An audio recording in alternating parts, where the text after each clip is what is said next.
ngoài của tôi từ lúc mình chỉ lại mình thua lệ bằng anh về đâu thấy chỉ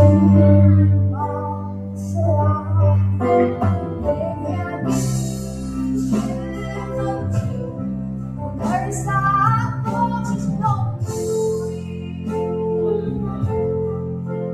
mình sẽ chỉ người ta thầm thấy lâu về anh em nhìn hiện những hoa ngày xưa mình chia đôi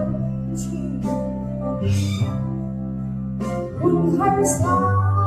đôi chỉ mang là mình qua đi đâu vui vẻ quang chỉ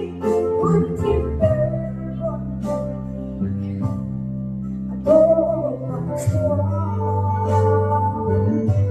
lấy bỏ cho đời phía đông là chỉ tôi biết muốn lại và muốn mình lấy trao đừng có thao hết đâu này mình lấy không lại đâu không phải cứ lấy ba đâu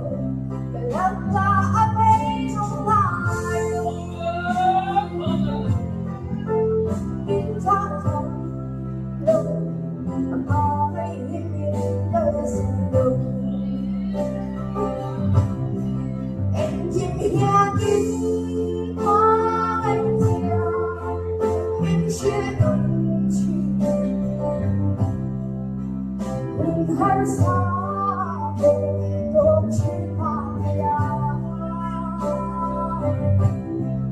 bên qua đi đâu vui vẻ quang chỉ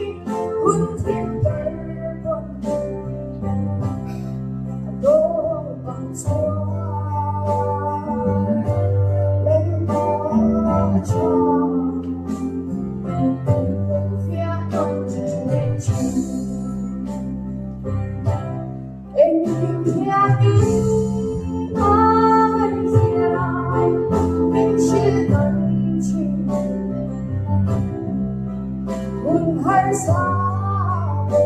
đôi chỉ mang là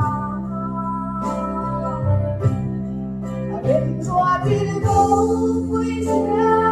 quang chỉ muốn thiên đời đôi bằng xóa lấy bỏ cho đời phía đông chỉ đôi bằng xóa lấy bỏ cho đời phía đông để chỉ